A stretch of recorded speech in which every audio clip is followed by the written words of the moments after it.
Milyon-milyong halaga ng mga tanim na marijuana ang nadiskubre ng pulisya sa kanilang operasyon sa mga lalawigan ng Benguet at Kalinga. Habang halos kalahating milyong pisong halaga naman ang inihinalang shabu ang nasabat ng pulisya sa Laguna.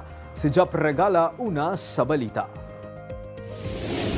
Nadiskubre ng Police Regional Office Cordillera Administrative Region ang 12 plantasyon ng marijuana sa Kalinga at Benguet. 5 plantasyon ang nadiskubre ng pulisya sa mga barangay Lokong, Buskalan, Butbut Proper, Tulgao East at Inglayan sa Kalinga. Dito, nadiskubre ang 45,000 fully grown marijuana plants na nagkakahalaga ng 9 milyong piso. Habang 7 taniman naman ang nadiskubre ng pulisya sa mga barangay ng Takadang, Kibungan at Kayapa, Bakun sa Benguet. Aabot sa higit 11,000 fully grown marijuana plants ang nadiskubre at nagkakahalaga ang mga ito ng higit 2,200,000 piso. Pinagbubunot at saka sinunog ang mga natuklasang tanim na marijuana habang patuloy pa ang investigasyon para matukoy ang mga nasa likod nito.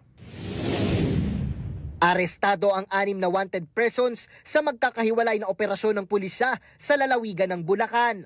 Sa ikinasang operasyon ng Bulacan Police, nadakip ang mga suspect matapos ihain ang kanilang mga arrest warrant. Nasa istasyon na ng pulisya ang mga suspect at mahaharap sa kanilang mga kaso. Timbog ang isang high-value individual na sangkot sa iligal na droga sa operasyon ng pulisya sa Laguna.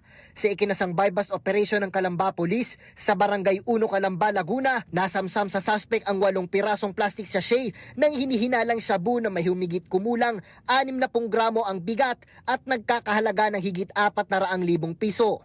Nasa kustodiya na ng pulisya ang suspect at mahaharap sa kasong paglabag sa Republic Act No. 9105 o Comprehensive Dangerous Drugs Act of 2002. Nauuna sa balitang totoo at laging bago. Jap Regala, alauna sa balita, Congress TV.